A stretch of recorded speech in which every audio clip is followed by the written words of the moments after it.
Okay guys, so I want to title this video Wellness Lifestyle. And I told you before on my first leg video, and if you look way back on my YouTube channel, you see where I had Pasadena Hardcore Fitness and I had a boot camp. But on my first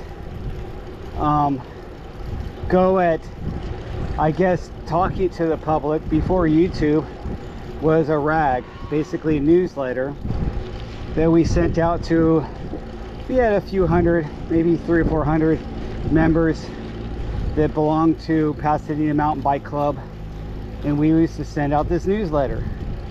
And I talked about my routine and my lifestyle. This was 30 years ago, 25 years ago. I know, you guys, I'm old, okay? I've been mountain biking and cycling consistently for 30 years. And even before that, I had a bike when I was in the Air Force.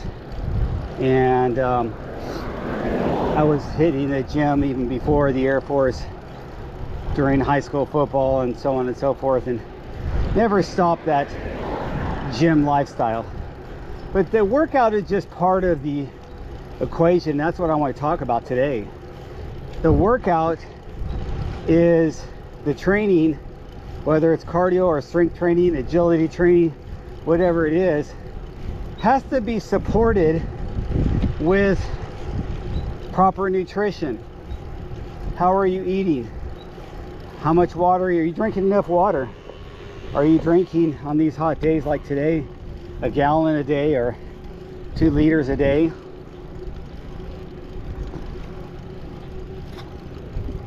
Are you sleeping well? Are you getting 7 hours, maybe 8 hours, maybe 6 hours, but you're sleeping where you're preparing yourself for a good sleep, and you're tracking that data. Now, I track that data 2 ways currently, and I tracked it 3 ways before, but I track it with my Garmin Forerunner watch and my Ultra Human Ring, and I love it. I absolutely love it. It's inspiring. They've got AI features built in. And then I track my workouts, not only in those systems that shows that I worked out, but I also use Strava. Where is it at? And I love Strava, and I pay for the subscription. And in the subscription, it has AI, and it talks and analyzes your training, especially when you have power data, which I do when I do my gravel rides. I use my power meter pedals on my gravel bikes. I could put them on one of my mountain bikes. I should try that, but I usually use it on my gravel. Obviously, it has heart rate monitor data and some other nuances that will translate. I have the dual-sided Rally XC Garmin pedals. I should show those to you. Let me pull over and show those to you up here. And these pedals are not the least expensive pedals. They're actually kind of pricey, but there's other pedals out there. And do you need dual-sided? No, not really. You can have single-sided power meter pedals and you would be fine. You just don't.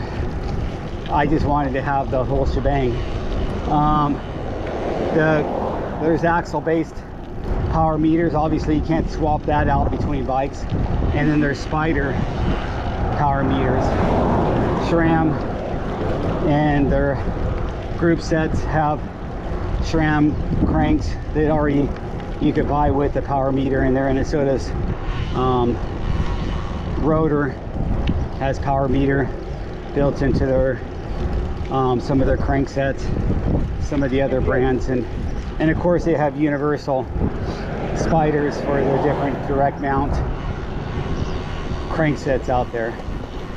I think the only crankset you would have a hard time with a spider based meter or an axle based meter would be square taper. They're just because nobody really uses square taper cranks anymore. So let me show you my bike as soon as I could pull over here and have a place to sit it.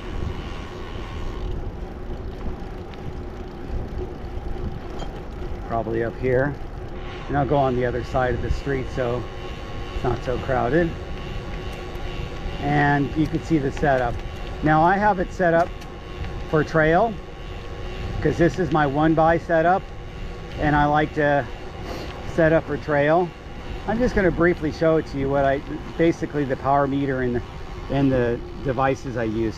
Obviously you could see the Garmin Edge 840. I like the 840 because it's smaller than the 1050. I don't like to look like I have a cell phone on my handlebars. I hate that look, and I would never put my cell phone on my handlebars. It doesn't seem like a serious cyclist would have their phone on their handlebars. Part of my riding is to unplug from my phone for a while. I don't want to be looking at it. And so I do get notifications, but I can look at them. But I actually think I have some of the notifications turned off so I don't get all of them. And actually with my phone it says when I'm in workout mode, it won't do some of those most of the notifications. So they'll say be safe for me when I return to my phone screen. So here's the power meter pedals. They're the Garmin Edge Rally, or the Garmin Rally XC 200s. 200 meaning it's a meter on both pedal. The spider based ones will obviously be replacing this, would be the spider in there, and then they have the axle based ones that replace the axle. So with the pedals, you could use it on different bikes a little easier because you just have to pull the pedals off this bike and put it on another bike. And that's part of the reason I got these, because I have 2 gravel bikes. I haven't used it on my mountain bikes yet, but that's more to come on that. And back to the subject of wellness and lifestyle and choosing your whole routine or choosing your whole lifestyle. So you've got the workouts down, you're good at training. You've got the hydration down, you're good at drinking water. You've got the diet down, you're staying pretty consistent on the diet, getting enough grams of protein, all your macronutrients, you're getting all the proper ratio of carbohydrates and fats along with your protein. I usually do a 40-30-30, although I tend to be lower on fats a lot of times because I don't eat enough avocado. But I was supplementing my fats with just tablespoons of olive oil to get good fats that way. But that was years and years ago. I haven't done that recently. But I do believe they do now have the MCT, medium chain triglycerides, which are basically fats, and you can get those supplements. I don't do all those supplements like a keto type diet at all. I do think carbohydrates are necessary for thinking and for function, and obviously necessary for your glucagon stores, which your storage of energy is really important when you're training.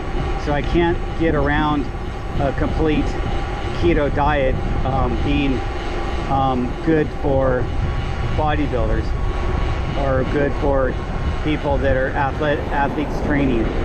It's good for weight loss, but part of the weight loss is why it's called keto is because you're going into ketosis, which is you are breaking down your muscle for energy, and I don't want to break down any of my muscle, especially at my age. So I don't think that's good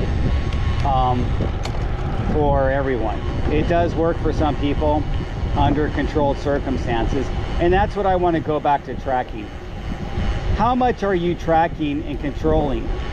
You've heard the saying, if it isn't measured, it isn't monitored. So if you're not measuring your intake, measuring your exercise, your output, if you're not measuring all these data points, how controlled or how organized and productive will your lifestyle be? So I love having my watch and my ring and the computers and stuff like that. It just influences me to take a look at that data. I have a financial planner and an accountant, a bookkeeper and stuff, and I talk to them about my budget for my work and my personal budget a lot of times.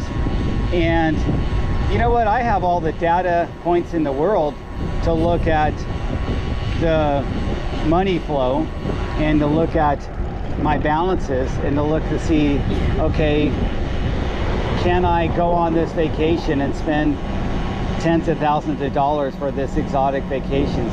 Can I buy this real expensive car and spend $100,000 on this car? And I can plan for things like that financially because I can analyze it and do it in an organized fashion. And we see what happens when people don't plan for those things and do that in a disorganized fashion. They go bankrupt, or they go into, you know, borderline bankruptcy, and they're always struggling. So it's one thing to be struggling monetarily with your finances, but it's another thing to be struggling with your health. And it's back to the wellness lifestyle. I like to wake up and I like to feel good. I like to wake up. I don't drink, so I wouldn't be hung. I mean, I have my beers. You guys know I like my craft beer, but I have one beer. I mean, that's what I have when I have a beer. It's one, sometimes two on a rare occasion, but it's one beer that I enjoy on a hot day. And then I definitely don't do that every day. I usually do that on a weekend or after a ride or something like that, or after I've detailed my car, been working outside or whatever. So I have a pretty clean diet, and when I wake up, I feel great. I don't have any aches and pains of arthritis, of past injuries.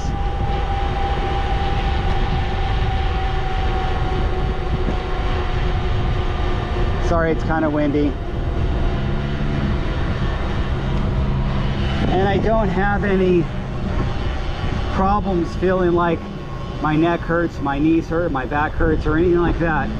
Even when I go on my 100-mile rides, I finish the ride, I feel fine. Or even when I'm on my last 10 miles, every once in a while I'll feel like my shoulders or my neck is tired just from the weight of my upper body holding on to my drop bars for a long time. And just that's why I like drop bars, because you can go in these different positions. But I don't feel the pain that a person my age normally would feel on a regular basis, and I take no pain medications. So I think that having that balance, and one thing I forgot to put in that balance was stretching, and I'm really bad at stretching, that's why I forgot to mention it. But that one other thing to put into that balance is having some good stretching and relaxation, even meditation and things like that. But having that in the balance is very, very good. So as I continue to do my work day, even though I'm not going to an office anymore, but my workday ride here around the Rose Bowl, I will do this throughout the week along with my weight training, and I'm just gonna consistently enjoy the fact that health is wealth, and having a healthy lifestyle and having healthy environment that you live in is very, very, very, very important. So that gets me to the point about getting close to retirement. I'll talk about that in the next video.